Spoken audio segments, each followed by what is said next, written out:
Today, we'll start with reintroducing a couple of people that many of you may have seen in our June webinar, talk about why growth is important, and then really spend the majority of our time looking at four key things to really focus on when thinking about and planning for a project from a research and investigation perspective that can really make a big difference along the way. So that's our game plan. Joining me here today, Lauren, introduce yourself, please. Hello, I'm Lauren Houlik. I'm the Director of Market Intelligence. Thank you. And Sara. Sara Montalto, Senior Vice President of Strategic Services. Thanks. And Strategic Services is the part of our company that includes all of our market, what we call our market intelligence work, which is all the market research, consumer research, competitive analysis, pricing work, and so forth. So Sara heads all of that up. And I am Rob Love. I'm the president and owner of Love & Company. And thank you again for joining us here today. So today is in many ways part two of a series that we began back in June with the same group. Back in June, we had a session focused on site selection. If you want to grow and you want to look at additional locations, how to find the best location and some tools that we've developed to be able to really do that, to help narrow in on that. So if you weren't with us then, but that sounds like something you'd like to know more about, please, you're welcome to go to our website, loveandcompany.com. Under the webinars section, it's under the Explore menu. And just scroll down a little bit to get to June, and you'll be able to watch a full recording of that. Speaking of recording, we often get asked, one of the questions we get asked almost every time during the webinar is, will you be sending out the slides to this? And we go one step better. We will send everyone who registered for the session a link to the recording. So if there are things here that you would like to share with other members of your team, please feel free to do so. That's what we're here for. So today, we're going to be taking a little different approach and saying, okay, now we have identified a site. Good geographic area to grow in. It could be, in some cases, we're going to refer to, it might be your existing community. In some cases, it could be a remote location. But a lot of the same principles hold true either way. So that's what we're going to focus on, four fundamentals, and I'll hold off mentioning them until we get there. But just sort of to set the stage a little bit, what our team walked through back in the June webinar was using Milwaukee as just kind of an out of the air example market, pick that and show the tools and how to use them to narrow down and evaluate various markets.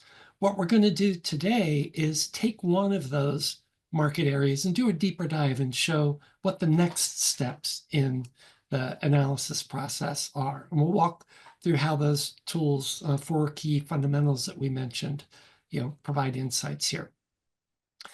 So at the beginning of the June webinar, I spent a little bit of time talking about why growth is important. And initially, we had thought we would skip that today because it was already covered on the other one. But I had the opportunity to attend the Ziegler conference last week. I'm not sure if any of you were out there as well, but they always present up-to-date statistics on all facets of things in the field. And I came away with several pieces of information, both from Ziegler's team and also from a presentation by Lisa McCracken at NIC, that I thought really were important to share with you all today. The first, we all know this, we're right at the beginning of the largest period of growth of the 75 up population that we'll probably ever see in our lifetimes. But one of the questions I get asked a lot is, so we're planning all this, we see all this growth by 2040, but what happens after that? Is Generation X going to want what the boomers want? Are there as many of them? Are we going to have empty buildings in 2050? And I saw this slide for the first time last week, and the black dotted line is the total 75 and up population. And you can see that after 2040, we have a little bit of a leveling off for about 10 years or so of the total 75 up population. But then it goes right on growing. So this was really encouraging to me. And that's why I wanted to share it with you, that we really are planning for the long term, not just the next 15 years. We didn't share this last time either, but we have in previous webinars. And it's just a slide over on this side showing how this is older data between 2018 and 2033, that the growth over this roughly 15-year period into the mid 2030s would be by far the heaviest in the highest income groups. Well, what we're seeing, and this was shown last week, is that this black line running up here, this is the net worth of the baby boom generation, the typical average net worth. And the gray line is the silent generation. So what we see is back in 2019, the boomers passed the silent generation in net worth and have continued to spread that gap. Now, each generation is experiencing benefits from the stock market and home market changes over the past 5 years.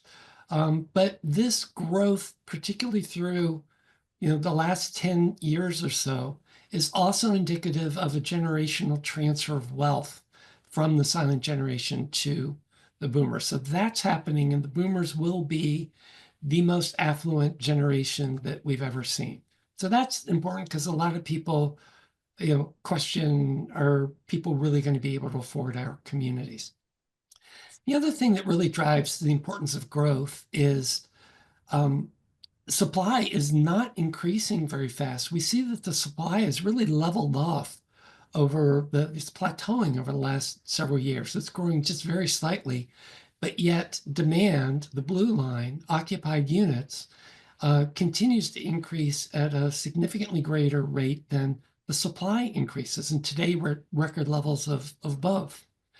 One of the reasons, though, that supply is plateauing is something that we've shared before, but I think this graph really brings it to life. And that's that the for-profit side has really been restricted to capital for a while now. And the amount of new development and additional units, that are being brought to market by the for-profit side has just been dropping tremendously since the year 2020. Unfortunately, our not-for-profit side has not been taking advantage of that opportunity to claim more of the market share. And that's really the opportunity that's out there for us now, is to capture this growing market at a time when a lot of the for-profits are sidelined by the costs of capital that they're not able to access at this point. This is really the same information, just shown a different way. Construction starts have been dropping steadily for the last 4 years, while the absorption rate, the orange line, is at some of the highest levels we've seen it for a long time. So again, this gap here, this is demand growing faster than supply. So there is a very real opportunity for us to grow our communities, our systems, our organizations in the coming years. So I just thought it was a lot of really interesting and helpful information. And thanks again, as always, to our Ziegler friends for allowing us to share this with you here today. With that, I'm going to hand it off to Sara, and she's going to talk through some of the really important factors to get right in the planning process. So in approaching a market feasibility process, there are a lot of steps that organizations take. And what we're going to talk about are what are some key points in this process that making sure that you're getting them right, approaching them thoughtfully, is really positioning your organization for success. So the key things we're going to talk about today are 1, 3, 5, and 7. So the primary market area, understanding for existing communities who's been moving in, that in-market competitor research, and then consumer research. So, and there are several common risk factors. So the first is that primary market area that sometimes you'll see an organization where if it's not If the numbers aren't quite right, then can we shift or change that primary market area to pull in more population or take out competitors to get it right? Another that I'm sure many of us have experienced is if it only works financially for a certain contract type. And, contract assumptions really drive the financial viability of a project. So making sure that's something that's achievable for that particular market. Another is when you're looking at data, particularly about communities existing resident, is if you're focusing too much on an average and not really understanding the underlying data and what different subsets of that look like and how it compares to a potential new product. Um, if so my colleague and I, so I've coined the phrase dead fish test about how other organizations have done this, where you go in, you get a brochure, you make sure there's no dead fish in the fish tank, and then you get out, and you're not really understanding what the overall offering is. Again, with pricing, it's over reliance on sort of spreadsheet, sort of looking at what works versus what are consumers going to pay in that market for that product type. And then testing in focus groups that are either don't have enough people involved, have the wrong audience, really, not having that right segmentation. On the other hand, when a market feasibility is done right, it's really giving the project team a project that it's successful in that particular market. So it prevents costly redesign. So learning at the 10% conversion phase that your unit mix is too large or too small. And a project done right is always going to reduce your sales and marketing costs. It means you can achieve your financing goals and fill up goals faster because you truly have a project that works and consumers in that marketplace want to buy at that price point. So we've worked with a number of different communities over the years to really hone in on what are going to be those pivotal points for that organization. So for Orlando Lutheran Towers, we were actually brought in as second on that, and we're able to leverage resident demographics to really make sure we understood the underlying market so that project could be structured to best align with who had been moving historically and who was anticipated. For Vincent Hall, it was really making sure it was designed so that it aligned with what that contract strategy has been. So really making sure the financial feasibility is built on the right numbers.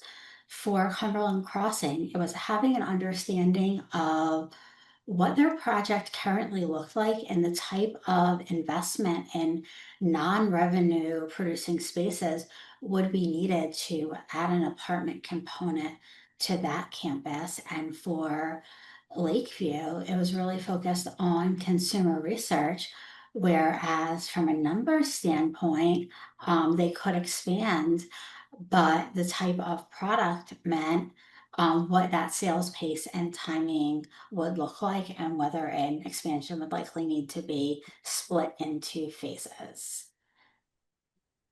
All right, thank you, Sarah. Now we're going to hand off to Lauren, and she will start to walk us through some of the 4 vectors. Sorry, I was trying to go back to the starting one for you. There you go. Thanks, Rob. All right, now we're going to walk through those 4 research fundamentals to getting new development right. The first fundamental is a PMA, or primary market area, defined by data. So several factors impact PMA definition. This includes your population density, competition, geographic and psychological barriers such as that one river no one crosses, or the train tracks that divide town, as well as competitor draw patterns. When we define a market area, we start with the typical process. We start by looking at historic resident origin data, if available, and considering local factors like population, competitor locations, and boundaries. But at Love and Company, we take things a step further by using real competitor moving pattern data. This is sourced from national change of address data from the Postal Service, and it shows us exactly where residents have lived prior to moving to a competitive community. And by doing this, we're able to gain a deeper understanding of local and regional moving patterns, as well as insight into important moving pattern nuances that may impact the market and how we define the market area. Most importantly, when you don't take the extra step of reviewing competitor moving patterns, or you don't define a PMA that's based on or you do define a PMA that's based more on aspirations than on the data, you run the risk of defining the wrong PMA, which means the results of your demand analysis won't be reliable. As Rob had mentioned, this is a continuation from our June webinar, which focused on identifying the best site for development within a larger geographic region. So we're picking that up today, assuming that we've defined that area, we've looked at the best site to begin, and now we're trying to understand what that market area needs to be to best encapsulate that project site. So what we're looking at on the map here, you have the project site identified by the small orange dot. We then have a 10-mile radius around that orange dot, and I've identified several competitors that are circled in red. Now, in many PMA definition processes, for existing communities, we would have access to that historic resident origin data. So that would be our natural jumping off point to defining a PMA. In this theoretical example, we're doing a startup community. So we wanted to start by getting a higher level understanding of the market by looking at this radius market area, and by drilling deeper by looking at some of the competitive draw patterns within that radius. So what we're looking at here are the competitor draw patterns for 6 communities within a 10-mile radius of our site location. Again, that gray circle represents the 10-mile radius. That central navy star represents our project site, and that light blue star represents the location of the competitors in each screen. The green dots that you see across the 10-mile radius represent the former location of residents prior to moving to the competitor location, or the light blue dot. Overall, what we see, at a high level in looking at these patterns, is the majority of communities are drawing residents from within about a 5-mile radius of their location. You also see that as that light blue star in the different windows moves closer to the city of Milwaukee, we see increasingly dispersed draw patterns that are in part due to the increased accessibility towards Milwaukee. We see the draw tends to flow in a more north-south pattern along those major access routes and arteries. Here's another 6 competitors. Again, we see a similar pattern. Most of these communities are drawing from within a 5-mile radius of their location. But again, the closer we get to Milwaukee, we see more dispersed draw patterns that follow those major access routes. We also start to see a delineation in the market forming from these competitor draw patterns, where the closer you are to Milwaukee, or if you are on the west side of the 10-mile radius, you tend to pull from that, or from the west side, and when you're on the east side, you tend to pull from the east side. So using this information, together with those other factors like population, competitor locations, and such, I developed a potential PMA for this market area. So you'll see it's a very northern, southern type PMA, reflecting those draw patterns that we saw. And one of the major things that came out of that initial analysis with the radii was that there is a major boundary in this market, and that boundary is Interstate 41. You'll see that it skims the edge of the PMA, and for the most part, competitors that are located to the west of I-41 are pulling from the west. Competitors that are located to the east of I-41, closer to Milwaukee, are pulling from more of those urban Milwaukee areas.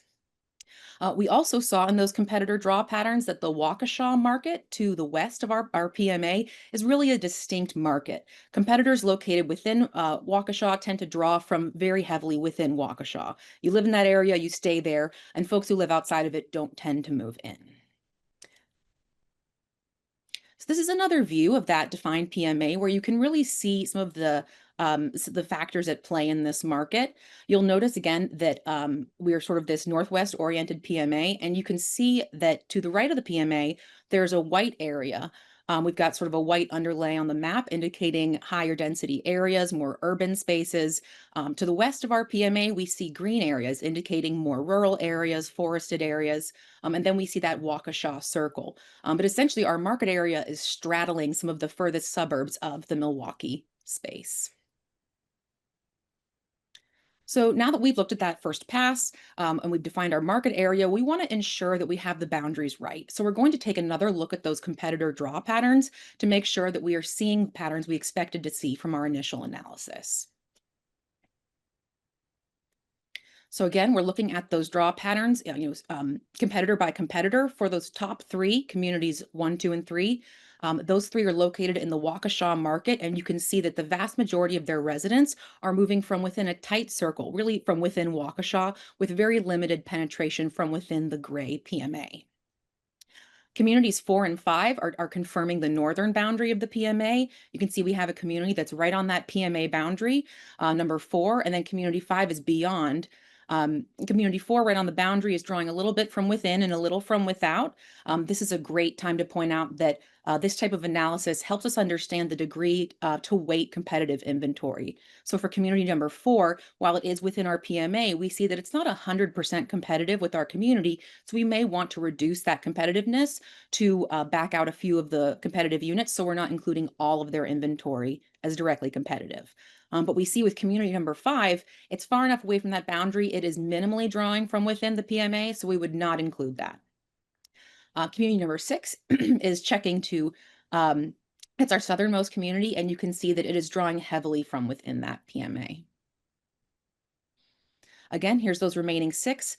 For communities 7, 8, and 9, that top row, they are just outside of the community or outside of the PMA on the Milwaukee side. And you can see that they're all, for the most part, drawing heavily from outside of the PMA, confirming that eastern boundary of the PMA. For communities 10 and 11, these are our competitors that are located within the PMA. But you can see, although they are within the PMA and near the PMA boundary, they are still drawing primarily from within that market area. And then finally, community number 12 confirms that sort of jut out eastern boundary, where even though it's just beyond the edge of that PMA, it is drawing the vast majority of residents from outside the PMA. There's not a lot of that overlap pulling in. It is drawing from those Milwaukee suburbs. So, Lauren, let's go back here before we move forward. A lot of maps, a lot of dots, a lot of graphics. If there are one or two key things you'd really want our audience today to take away from this, what would that be? I would say that it has to be based on the data. Sometimes when we talk to clients, they'll say, well, we know there's a lot of affluence in this area or that area. We'd really like to try to reach there, but the historic draw doesn't show that, or the moving patterns in the market don't confirm that and don't support that. You really have to rely on that and not your aspirations for a PMA.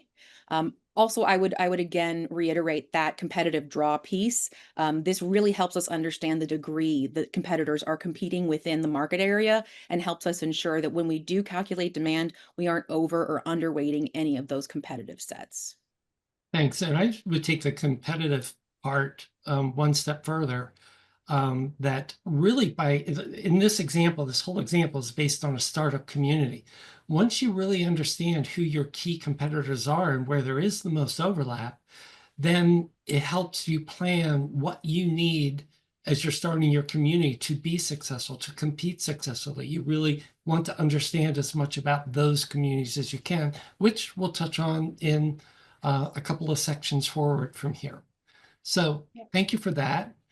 And let's go ahead and turn it back to Sara, who's going to walk us through some things related to the resident demographic analysis you mentioned earlier.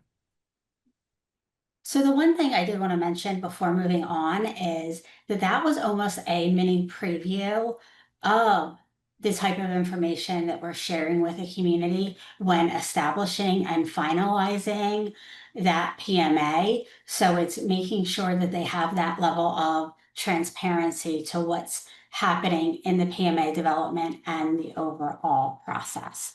Shifting over to the demographic analysis. So first of all, what is it? So when we're working with a community that has existing independent living, um, either where they're looking to expand or for a satellite location, we really want to do a deep dive on who's been moving to the community historically, age, marital status, income, assets, and even by different contracts and building types to really help develop a profile of who's been moving there. And the reason why we want to do this is we want to substantiate assumptions and really have a nuanced view. So if it's a community that is looking for an expansion to add larger, and we'd want to focus on who's been moving to comparable size residents. What contracts have they been taking? How affluent are they? And really create those different profiles to know that we're moving in the right direction and really ensure that we have the appropriate market segmentation. So I know this is a lot of numbers on the screen, but this is just an example of when you look at this, the very top line gives you the overall average for the community. From there, we're really looking at doing a lot of different breakouts. So this is a community that has an entrance fee and rental contract. You can see that while the ages are only about a year apart, their overall affluence is substantially different. Something similar happens with resident sizes for both above and below 1,000 square feet, and same thing for geographic origins. This really helps us understand who's been moving there and who is most like the profile we think an expansion would target. It's also really great information to share with the marketing teams for targeting.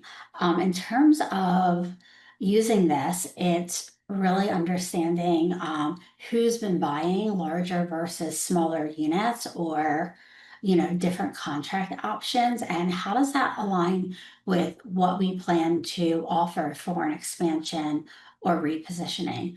We also look at how these things have changed over time, because yes, we expect people to get more affluent over time.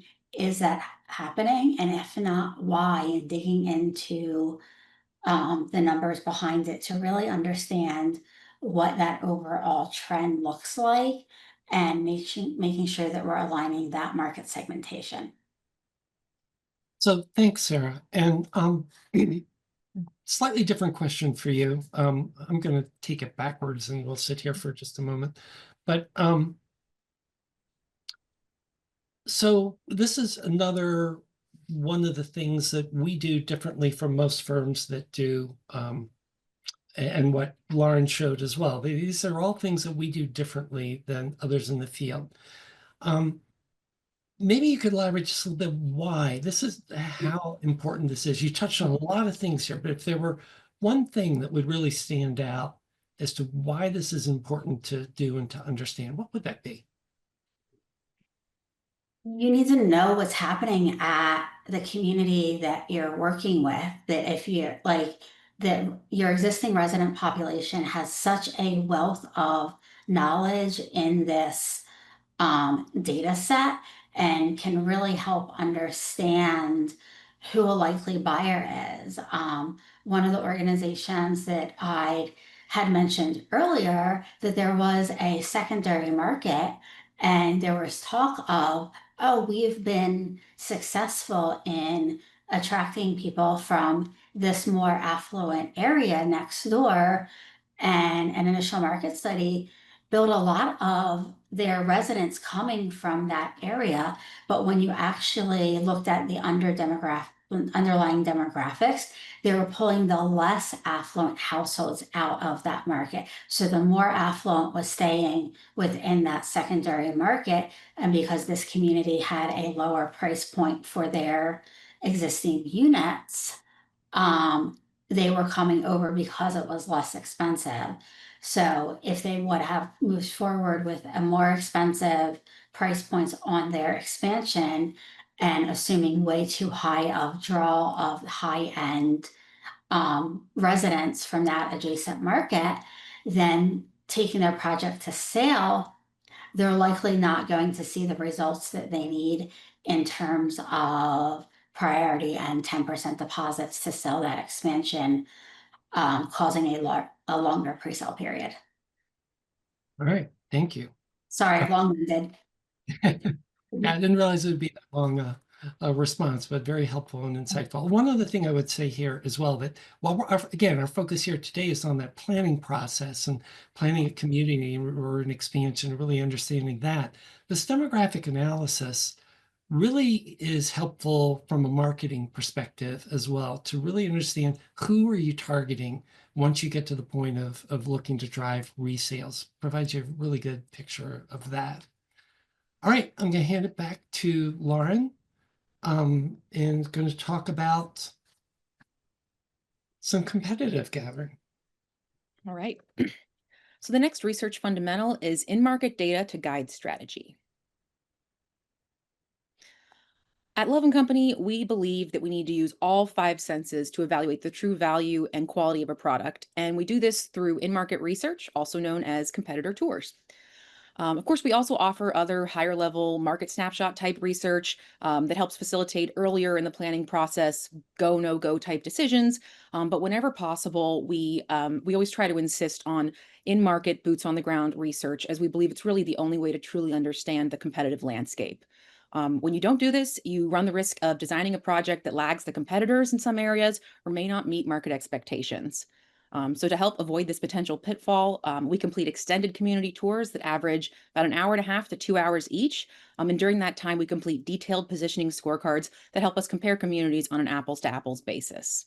This is what Rob was referring to earlier. Once we've used that competitor moving pattern data to really understand who the true competitors are, we're able to dive deep with our competitive scorecards.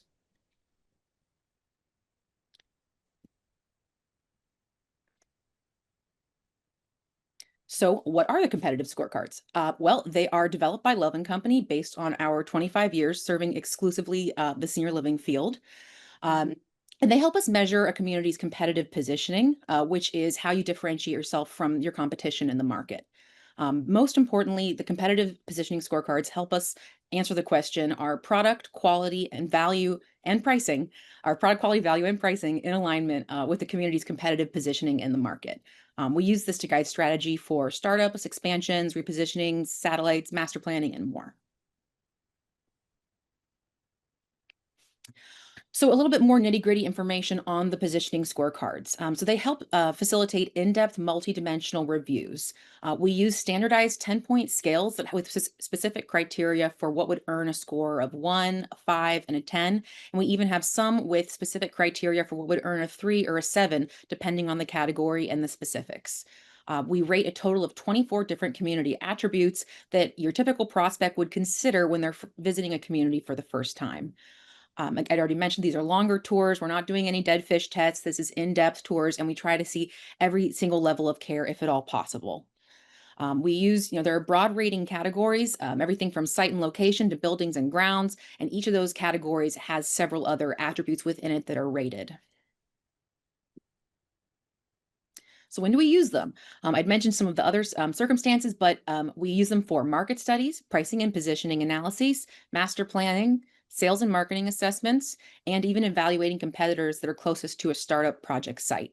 A few things to note, in the last few years, we have started including our positioning scorecards with all of our market studies and received really positive feedback that it's added an additional dimension and perspective to understanding the competition for our clients.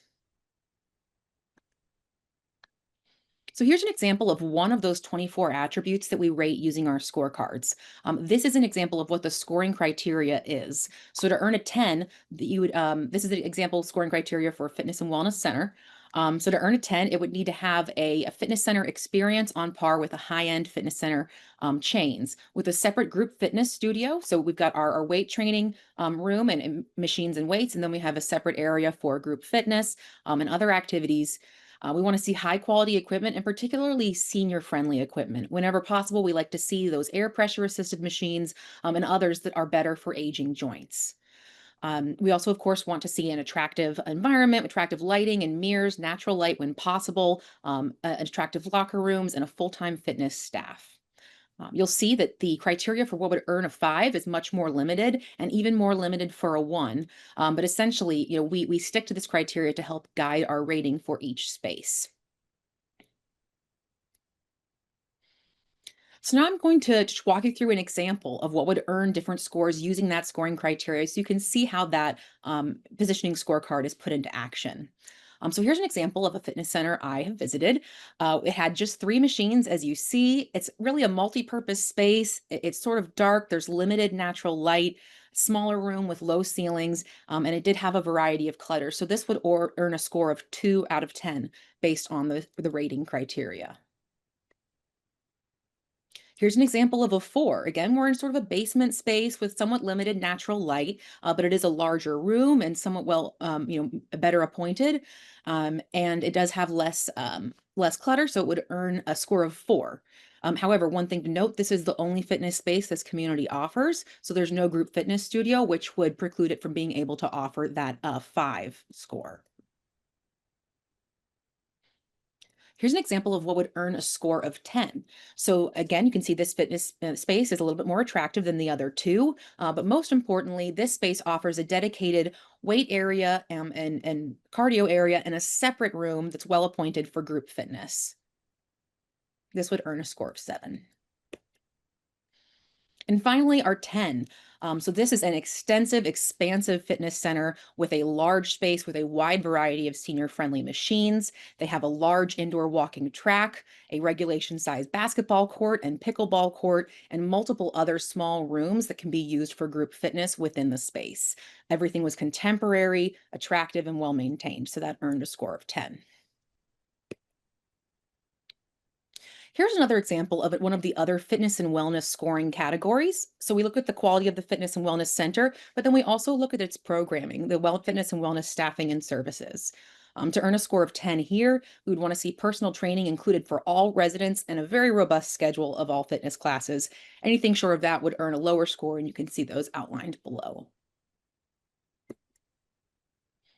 So now we're going to pull it all together with a fitness example. So what we're looking at here is we're going to compare a community's total overall positioning score for all 24 attributes to how it's scored on those 2 fitness components, that fitness and wellness staffing and services and the fitness and wellness center. So at this graph on the right with the circles, the size of the circle itself corresponds to that overall score for the 24 attributes. And then the location of the circle is we've got our fitness and wellness staffing on the vertical axis and our fitness and wellness center on the horizontal axis. And what we see here is that our client, our example client here, earned the highest score with the largest circle at a score of 8.3 in the market. However, we see that it is lagging that dark green competitor number 3 on both its fitness and wellness staffing and its fitness and wellness center. So even though that competitor number 3 has a relatively lower overall score at 7.1, they are outperforming our client on these fitness and wellness dimensions, telling us our client may need to enhance their offering to remain competitive. We also see competitor number 2, that sort of maroon circle at 7.9. It's just lagging our client by 0.4 of a point overall, but it's also only slightly lagging our client on those fitness and wellness dimensions, meaning if competitor number 2 were to make some small changes to enhance their fitness and wellness, they could become even more competitive with our client. So a few takeaways on the competitive positioning. It is absolutely an ongoing process. I've had multiple clients come back and ask us to update their competitive positioning. And it's really incredible to see how those scores change over the years, particularly taking into account some of the recommendations we'd made and seeing those campuses evolve. However, to have effective competitive positioning, it's really about ensuring your product, your pricing, and your programming are in alignment, 1, with one another, 2, with the expectations of the market, and 3, with your vision for the community.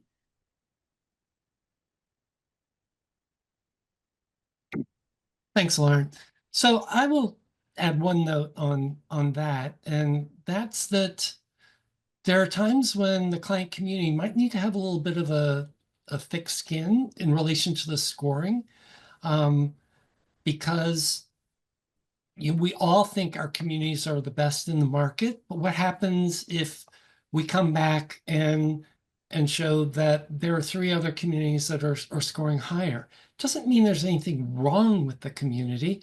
It just means there's opportunity there. And sometimes that, communities can, respond a little bit to, oh, why is that? But what it really does is help give you an objective third-party view of how do you line up against the competition and what are your opportunities to improve that position in the eyes of your prospects.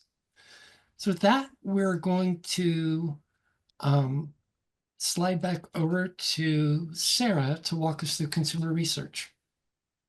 So one last comment on that is it also helps an organization understand where they need to invest in an organization long term and help them prioritize some of that decision making. So now we're going to switch over to consumer research. And for this, it's not just consumer research, but it's understanding the depth and scale that are needed. So focus groups often present a dilemma. So, a solid pro is we're getting that direct, very valuable consumer feedback. However, focus groups are generally 10 to 15 people. And yes, the recommendation is that you hold 3, but you're not hearing from that many different people, and there's a limited amount of qualitative data, and it may not be representative of your overall market. Because of this, we've moved for many of our clients to consumer research events. And this is something, it's really a blend of survey and focus groups with being able to have both quantitative and qualitative data. It does build upon a fixed question set, but there is flexibility to add and explore. In terms of number of participants, we're looking at 40 to 50 in each session, and we're able to really provide a lot of education about the topic, to ensure that the audience understands what we're truly asking about before they start sharing feedback. And then we utilize response cards to capture that feedback. And then we're also able to see how it changes over the course of a session as certain questions are repeated. So how are these different than a traditional focus group? The biggest is scale, with simply 4 to 5 times more participants, that you're able to have a lot more people in there all together. I mentioned with the responder survey component that we're testing how responses change over time or as they get more information.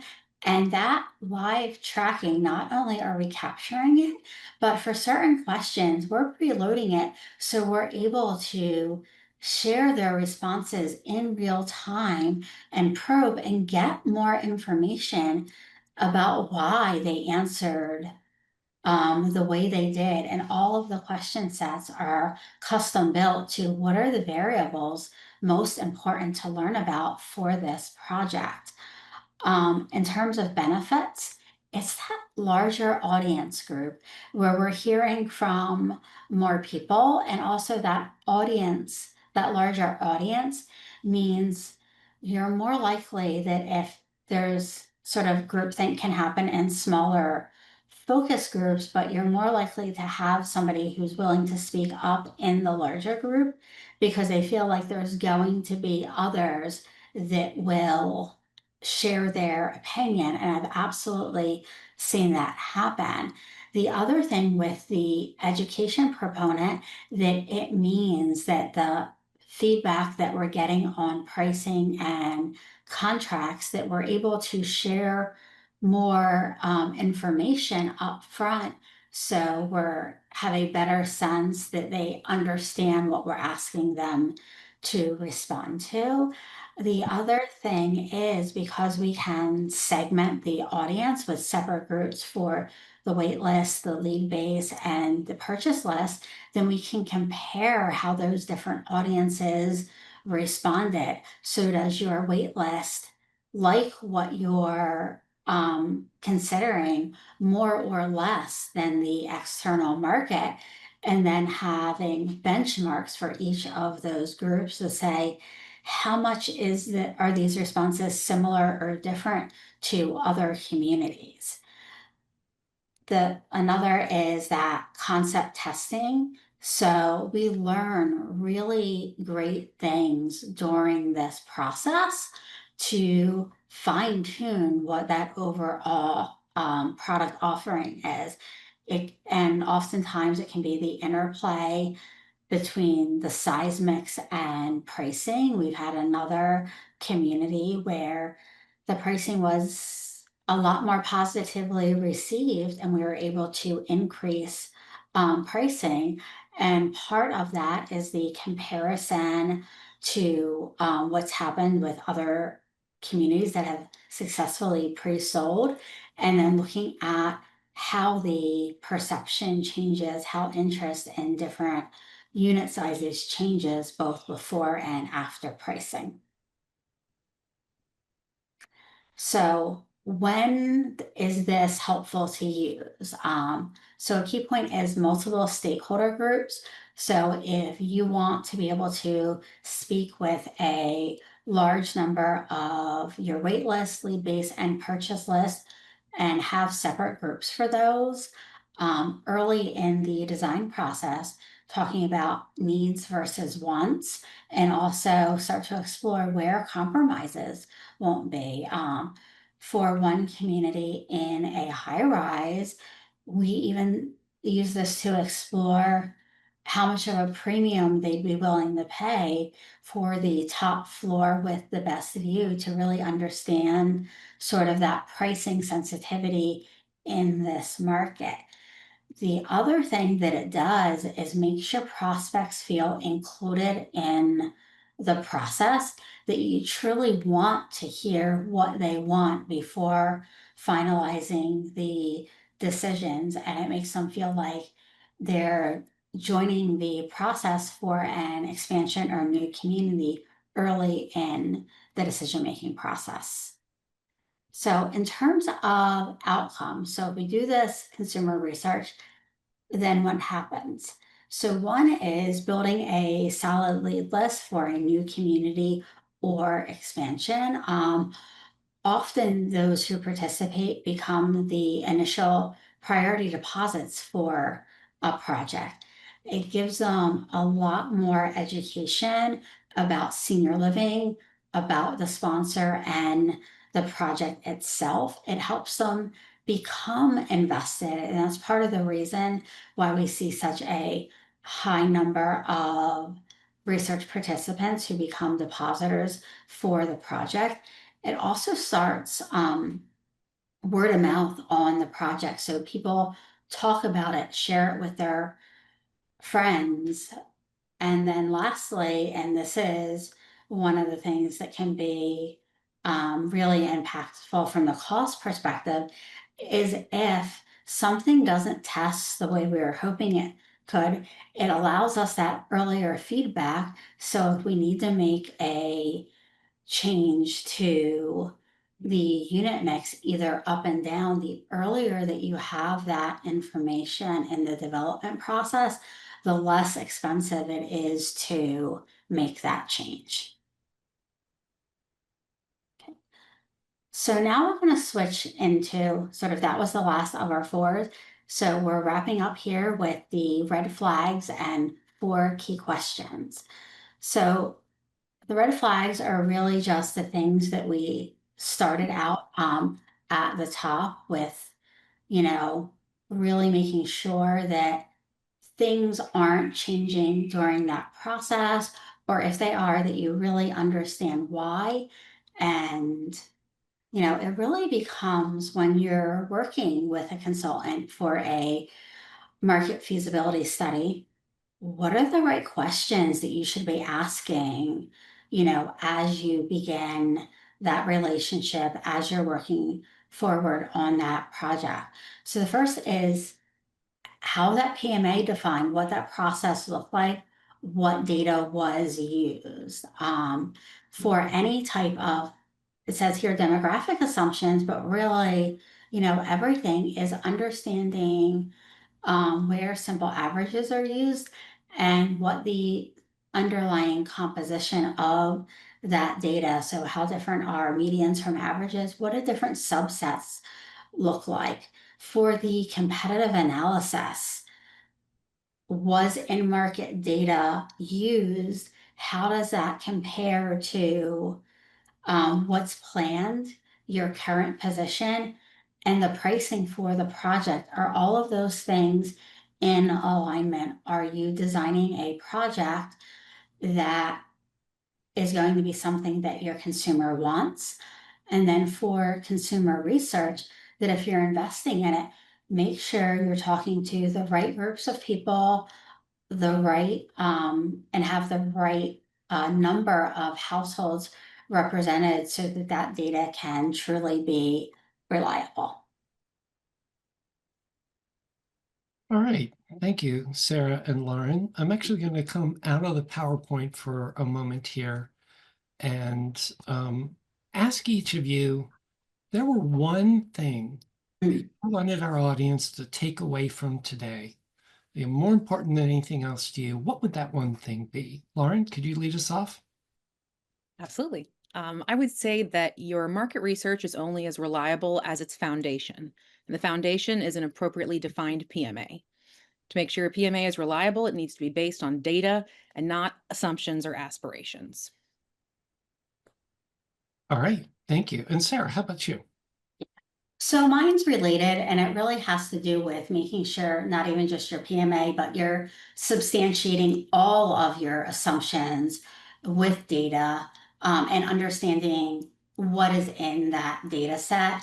So not just averages, but really understand who looks most like who you want to target with the expansion, and how does that compare to who and where you need to target and what that ultimate product design looks like.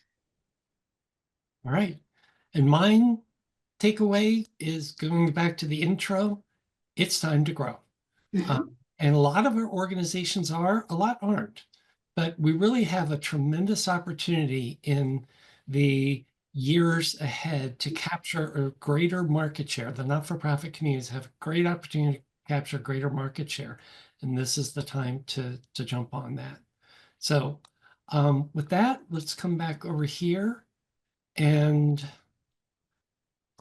our mission statement is every day we help seniors experience a better life. And we do that by helping you plan successful communities that people want to move into. And we hope that what we shared with you today helps forward that mission. With that, as we said at the beginning, we welcome any questions anyone may have.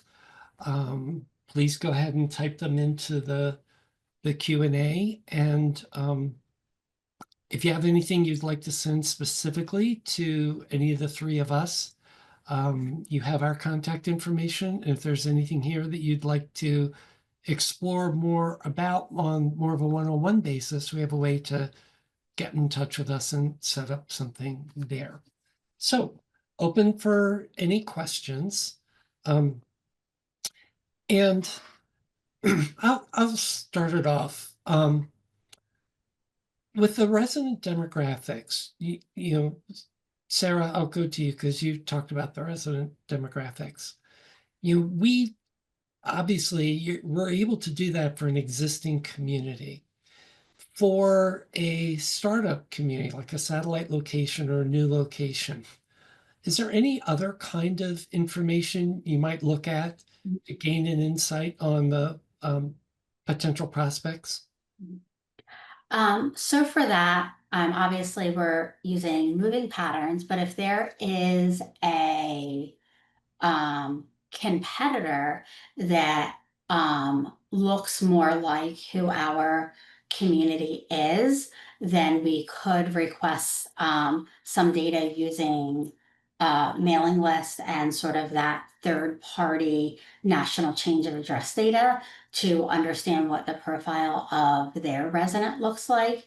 And then we can also dig into just the general market demographics of that area to make sure that we really understand what who lives there, and then also talk extensively with the sponsor about who their desired prospect is and how they're designing that community to make sure that's in alignment. I would add to that.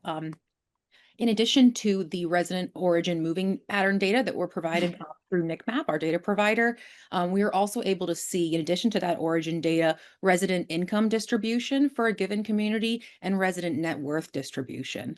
So we're able to augment that understanding of closely related competitors using those data sources. All right, thank you. The next question, the consumer research that you discussed. You mentioned maybe different subgroups. Who would you typically include in that as participants? Like if your community has a strong wait list and you're planning an expansion, would you only talk to the wait list or would you include other groups as well? So I'd be looking at typically a wait list. They're lead based, so people who'd inquired but haven't placed any type of deposit, and then a purchase list of age and income qualified individuals that align with the target for the expansion. So it might be, and it typically is more affluent than who's been moving to a community overall. And then if they have any type of early advantage programs or continuing care at home, those are other groups that we might consider as well. All Sarah, right. would you combine all those groups into one session? So no, for when looking at wait list, lead base, and purchase list, those three would typically be separate sessions, but the list size is going to come into play. So if there were an early advantage program or continuing care at home, that might be its own separate group, or it might be combined in with the wait list. If it was a community where they had a very small active lead base, that might be combined with the purchase list, because we do want to make sure we're having, economies of scale so that we are able to get those larger list sizes and looking at what typical response rates are for each list type. Okay, another question came in. It looks like maybe it wasn't quite complete, so I'm going to take a shot at extending it a little bit. We have a 125-acre campus with about 12 to 14 acres available for one more phase. We aren't confident about the when or what to actually develop on those 12 to 14 acres, but we don't want to miss the boat on this opportunity for growth overall. How would you approach that scenario for that person, for that community? So I'll jump in and go first. So if they're not sure if their market's going to need growth, it could be a phased approach to market research.